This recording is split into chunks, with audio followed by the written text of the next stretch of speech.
channel. So today, i-share ko sa inyo kung sino ang nagpapalamig ng katawan ko. Sana all nagpapalamig. So ito siya.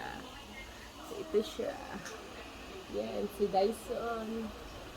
Si Dyson ang nagpapalamig. Ikot, hindi ko mahanap yung ano eh. Remote, tinago ata yung remote.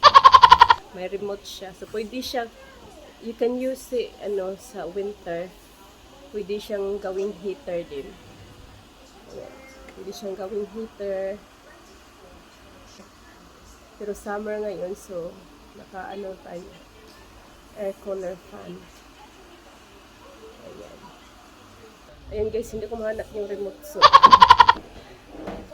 guys, yan lang. Share ko lang kung ano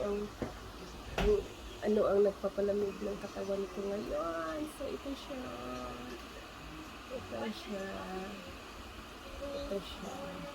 So yan. Yan yung Dyson natin.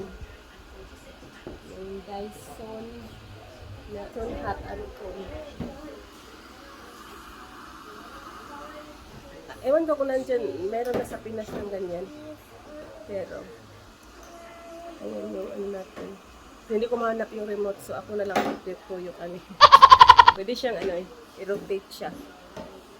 I can't find the remote, so tinago ata. Ayan.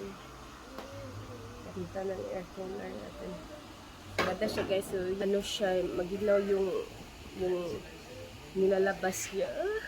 Sana all. Nilalabas lagi. Yung iba, yung binubuga niya. Binubuga talaga. Yung binubuga niya, maginaw. Yung cool ba? Unlike sa fan, siya, mainit yung, yung ordinary na electric fan. Ito, parang aircon na din siya. Air cooler. So, mahal siya, pero,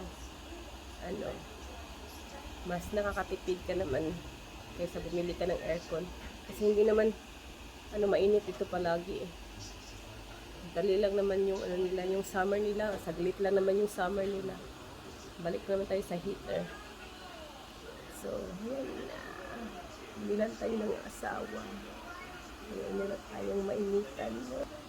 Ganda siya guys. So, yan lang guys. So, bye everyone. I'll see you next time in my next vlog. Bye! Bye guys!